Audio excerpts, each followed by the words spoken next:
Well, tonight is a night of faith. And yet faith is an elusive thing. It is easier to have when we're surrounded by a congregation of individuals who are equally eager to believe that good might yet unfold. It is in the days between our gatherings, for some during the 6 days of the week, for some during the time between the festivals, for others during the span between Rosh Hashanah and the next, that faith becomes a little harder to hold on to. Faith. Is it a belief in God? Is it the observance of ritual? Is it the convictions of doctrine? Well, the eternal brilliance of Abraham Joshua Heschel led him to express it in this way. Faith is the unavoidable outcome of wonder and awe. It is when, despite our knowledge of the laws of nature, of patterns and regularities, of facts and formulas, that we find the most amazing fact of all is that we can begin to comprehend in the first place. I recently watched a program about 9/11. And in it, they told the story of a man who fell with one of the towers as it collapsed to the ground. He was in the stairwell when the tower gave way, the 80th story, I believe. 80 flights he plummeted, as concrete and glass and steel and God knows what else swirled and crashed about him. Somehow his landing was softened. And somehow the floors and the debris above him shifted to the left and to the right. And somehow he survived what could not be survived. His injuries were relatively minor. When the dust had cleared and the rescue teams had re-entered ground zero, he was quickly and easily found. Now, it is the way of humanity that as we advance in our society, our sense of wonder declines. The more we understand, the less we appreciate the unknowable. Our faith, therefore, declines. True to form, the program interviewed learned individuals whose job it was to dispel the unintelligible and explain the otherwise inconceivable event with laws of science. And surprisingly, they presented a plausible, defensible scientific proposition for the man's survival. Faith in miracles, they concluded, had nothing to do with it. But they missed the point. Faith for Heschel is not the same as belief, as in, say, the wings of providence sheltering the man in safety, nor is it the same as doctrinal truths, as in the laws of physics the learned men had used. It is not definable in black and white, either or. Faith is a sensitivity that we don't always have, but when it is present, it opens our souls not only to the wonder of creation, but even more precisely, the wonder of our connectedness within that creation, to that creation. Heinrich was a very young man in 1945 when the war ended, and solitary survivors tried frantically to trace their relatives. He had spent what seemed to be most of his life with his nanny, who had hidden him away from the Nazis at his father's request. There was great personal risk involved, but the woman had readily taken it. She loved the boy. All the Jews were being killed, and Heinrich's nanny did not think for a moment that the father would survive the infamous destruction of the Vilna ghetto. He would surely have been transferred to Auschwitz, and everyone knew that no one ever came back from there. She therefore had no scruples about adopting the boy, having him baptized into the Catholic Church, and taught the catechism by the local priest. It was Simchat Torah when his father, who had indeed survived, came to gather him. The heartbroken nanny had packed all his clothing and his small catechism book, stressing to the father that the boy had become a good Catholic. The father took his son by the hand and led him directly to the great synagogue of Vilna. On the way, he told his son that he was a Jew and that his name was Avraham. Not far from the house, they passed the church, and the boy reverently crossed himself, causing his father great anguish. Just then, a priest emerged who knew the boy, and when Heinrich rushed over to kiss his hand, the priest spoke to him, also reminding him of his Catholic faith. Everything inside of the father wanted to drag his son away from the priest and from the church, but he knew this was not the way to do things. He nodded to the priest, holding his son more closely. After all, these people had harbored his child and saved his life. He had to show his son Judaism, living Judaism. And in this way, all these other beliefs would naturally be abandoned, forgotten. Well, they entered the great synagogue of Vilna, now a remnant of a past vibrant Jewish era.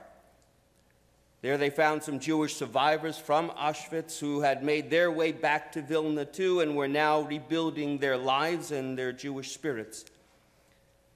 Amid the stark reality of their suffering and terrible loss in much diminished numbers, they were nevertheless now singing and dancing with joy while celebrating Simchat Torah. Avraham, that little boy, stared wide-eyed around him and picked up a tattered prayer book, and with a touch of affection, something deep inside of him responded to the atmosphere, and he was happy to be there. Happy to be there with the father he barely knew. He held back, though, from joining in the dancing.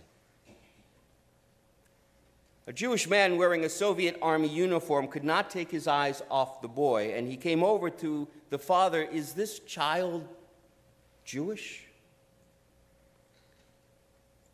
A touch of awe in his voice. The father answered that the boy was Jewish, and he introduced his son. As the soldier stared back at Avraham, he fought back the tears in his eyes. "Over these 4 terrible years, I have traveled thousands of miles. This is the first living Jewish child I have come across in all this time. Would you like to dance with me on my shoulders?" he asked. The boy staring back at him, fascinated. The father nodded permission, and the soldier hoisted the boy high onto his shoulders, with tears now coursing down his face and a heart full of the truest type of joy. The soldier joined in the dancing. "This is my Torah scroll," he cried.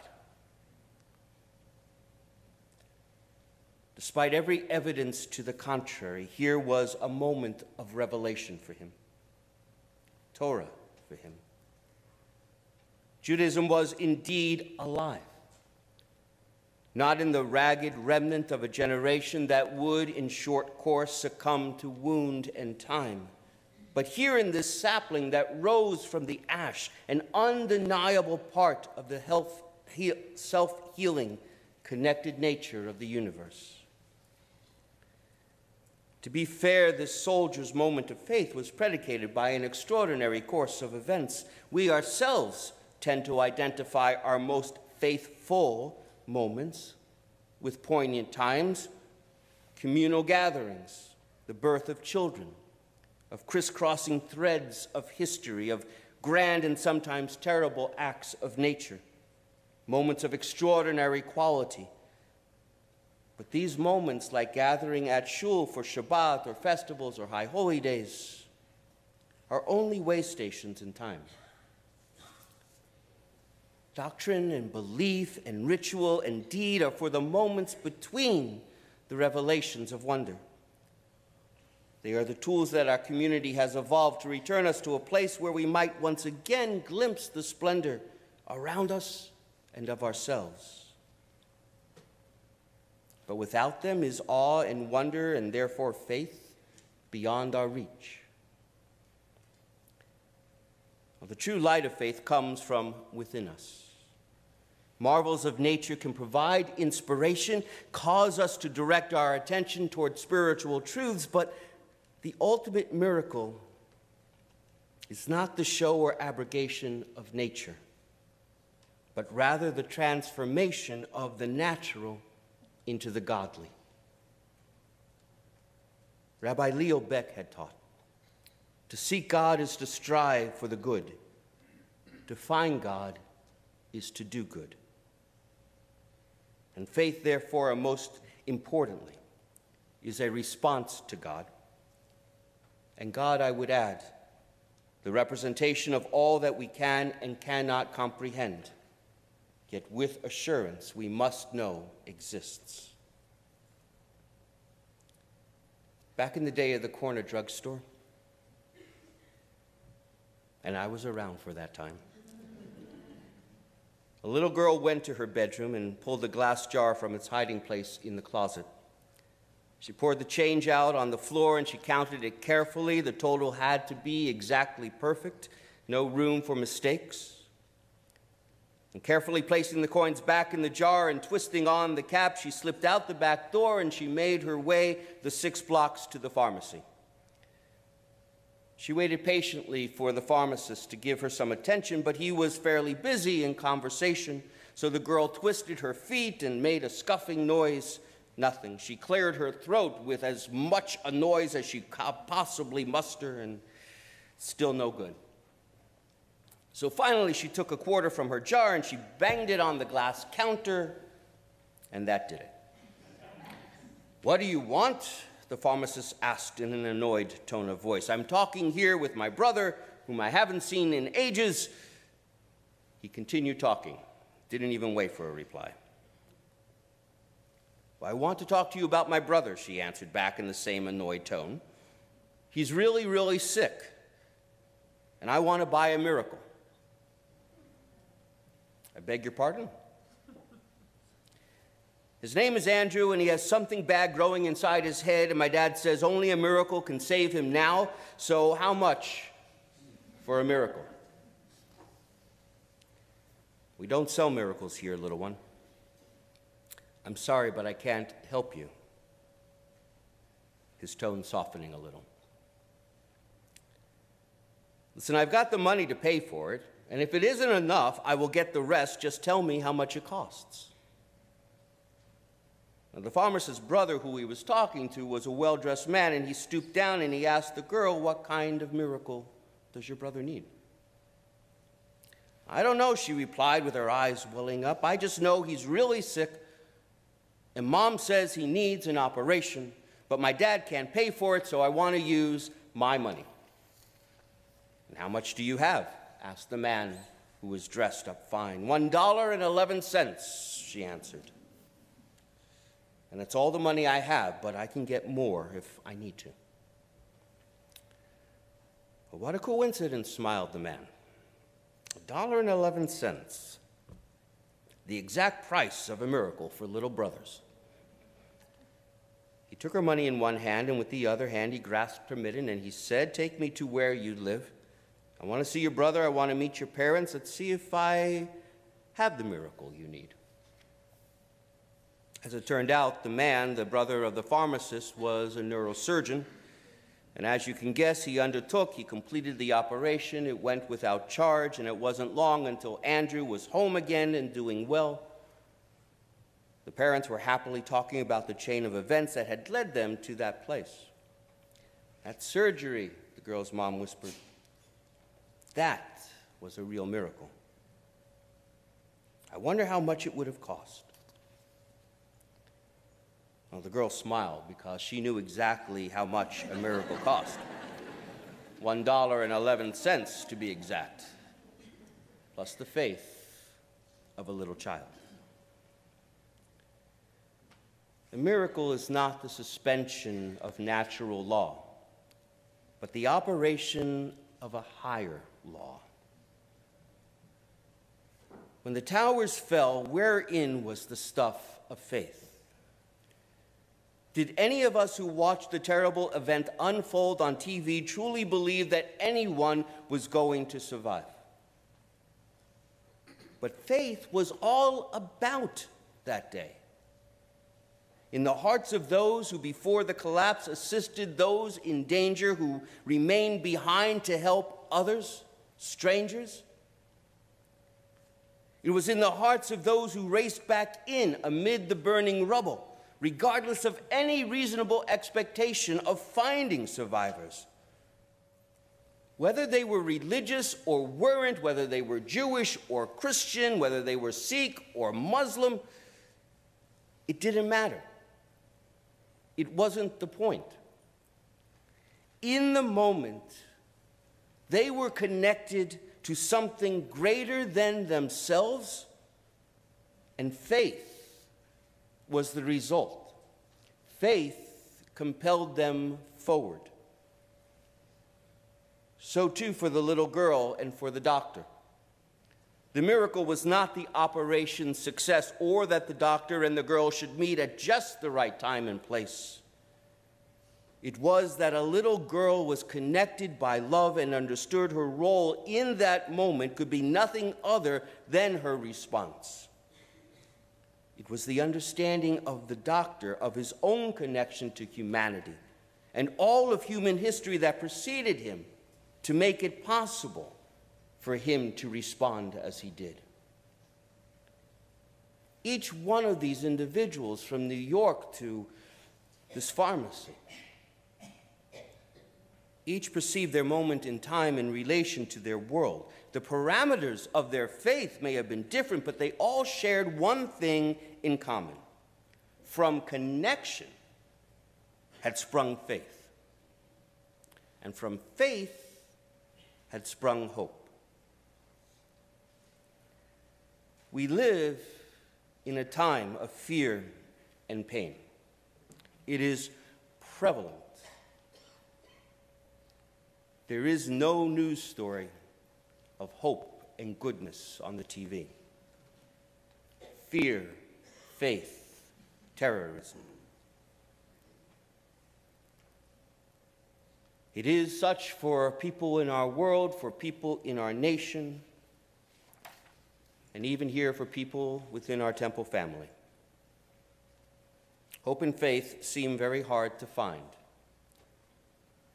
When the world around us affords us no rest, when it confronts us, demands of us, terrorizes us, it is easier to dismiss what we cannot prove as evidence of its non-existence rather than proof of its absolute reality. And as a result, we withdraw within ourselves. But faith requires the opposite of withdrawal. On our 11th grade trip this past year to San Francisco, we took in a hike through John Muir Woods. Though intending to take a much shorter, and I might add, level trail, one misread signpost and we ended up part of a long and tiring uphill expedition. At one point along the way, maybe 30 minutes in, I stopped our group for a life lesson. Always read the signs. No, that wasn't it. The trail was laid upon a ground that was overgrown with roots, so that one really would easily trip if not paying attention. I asked how many had had their eyes focused on the ground, and to a one they answered, yes. Well, now change your focus, I suggested. Look up. Look around. And indeed, there were marvels to see. It is a beautiful woods, and most of it was being lost on us because we had been so intent on not tripping, so intent on keeping our muscles pumping lest they stop, that we hadn't taken time until then to pause. We were talking with each other, but all in our very small little space, astoundingly oblivious and exclusive of the much greater space all around. And in our pause, in our opportunity taken to connect, we found a moment of awe. In our connecting, we affirmed our relationship with each other. We affirmed our role as a group of Jews within Jewish history. And taking in the glory of creation all around us, we realized we were part of something much grander, much greater. It was a moment for faith. I know that many of us have been lost in our worlds, afraid, too tired to look out, to try for hope, to try for faith. We've been pressed too hard. Besides, faith is the thing of clergymen and women. It's not for an everyday 21st century soul. But I would ask you to use this day as a beginning to connect outside of yourself, outside of the world that you have closed yourself in with. Whether it is the security of escaping the pain of loss, or the security of trying to escape responsibility for a world that you can't manage in anymore because there's no way to find sufficient income. Or faith in the goodness of humanity because everywhere you turn, people are killing or talking each other down. Reach out beyond that world. Reach out beyond those walls and connect yourself to something outside of yourself. In fact, see the true wonder of the being that is called by your name. Know that you are part of a greater cosmic scheme, connected in time with every aspect of the universe from the dawn of creation. Know that, as we will read on Yom Kippur, had anyone else like you existed before, there would never be a need for you to be now. Draw faith from that. No moment can be so hard or so difficult that your purpose is without meaning, even if it is hard at times to understand. So connect with those around you. That you respond by trying is a miracle in and of itself. And it is the first step on the journey of faith. May it be a blessed and connected year of peace. Amen.